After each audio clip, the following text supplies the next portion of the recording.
Welcome to the HFY Vault channel. Remember to like and subscribe if you like the story. Enjoy and take care. The silver light of the twin moons glinted across the glassy surface of planet Verelia, casting long, eerie shadows over the jagged rocks. Captain Jackson Reed stood at the edge of the landing platform, his heart racing. Two figures approached him, moving with a grace that seemed almost unnatural. They were sisters, tall, elegant, with eyes that shimmered like liquid sapphires. Jackson had never seen anything like them.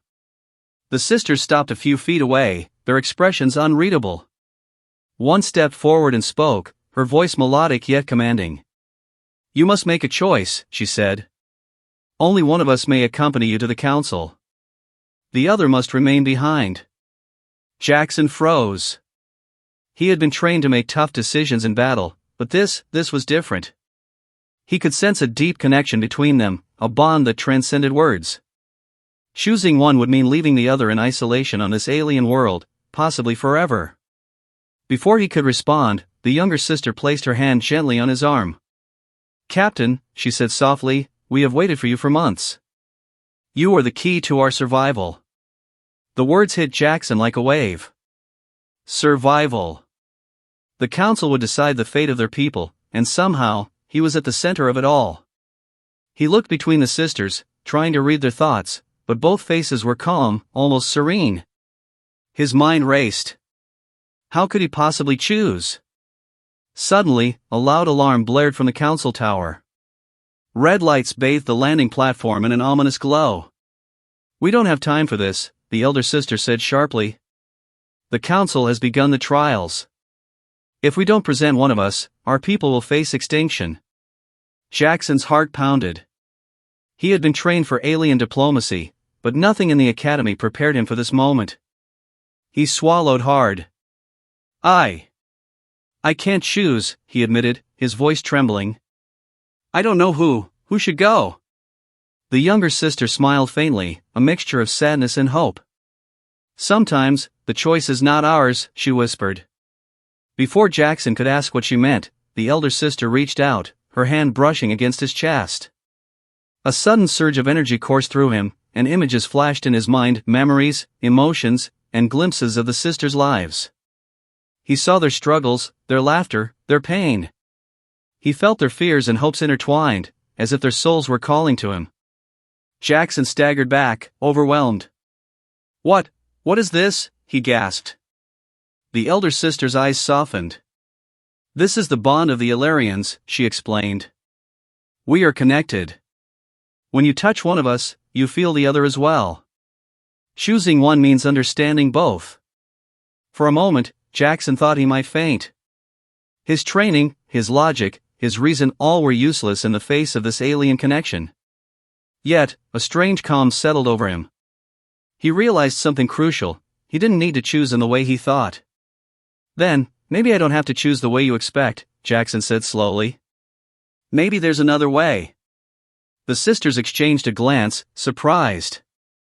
"Explain," the younger one said. Jackson pointed to the council tower, where the red lights continued to flash. "The council wants one representative," he said. "But if the bond between you is so strong, maybe they can't separate you. Maybe the council will accept both if we show them your connection, your unity." The elder sister raised an eyebrow. "Do you really think they would allow it?" "I don't know," Jackson admitted, "but if we try, at least we won't be forced into an impossible choice." The sisters nodded, and together they followed him toward the tower. The closer they got, the more Jackson felt the bond between them. It was powerful, almost overwhelming. He realized he had never experienced anything like this, not in training, not in war. There was something sacred about their connection, something that transcended fear or duty. When they reached the council chamber, the doors opened with a deep hum. Inside, the council members, tall, armored beings with glowing eyes, watched silently. Jackson stepped forward. "Honored council," he began, his voice steady despite the nerves that twisted in his stomach, "I present two sisters who are bound by a connection stronger than separation. If your laws are rigid, I ask you to see this bond not as a complication, but as a strength. They are not two choices, they are one." The room was silent. Then, one by one, the the council members raised their hands. Murmurs filled the chamber. The lead counselor, a towering figure with crystalline skin, leaned forward. This, unity, the counselor said slowly, is unprecedented. You are right, human. Perhaps we have been too rigid. Perhaps we have underestimated the power of connection. Jackson felt a surge of hope. The sisters stood beside him, their hands brushing together. A glow began to form around them, subtle at first, then growing brighter. The council members gasped, stepping back. Energy swirled around the sisters, filling the chamber with a radiant light. What is happening? One member whispered. The bond, Jackson said, awestruck. It's more than connection. It's unity. The lead counselor nodded slowly. We will accept both, he declared. The sisters shall represent their people together. Your choice has revealed a new path. Relief and joy washed over Jackson. The sisters smiled at him, eyes sparkling with gratitude and something deeper, trust, hope, and perhaps the beginning of something more. As they left the council chamber, Jackson couldn't help but marvel at the moment. He had faced countless battles, navigated alien worlds, and survived impossible missions, but nothing compared to this. Here, on a distant planet, he had witnessed a bond that even the rigid laws of the council could not ignore. The sisters walked beside him, their steps synchronized, their energy intertwined. Jackson realized that sometimes, choices weren't about picking one over another. Sometimes, the best path was the one that embraced unity, compassion, and understanding.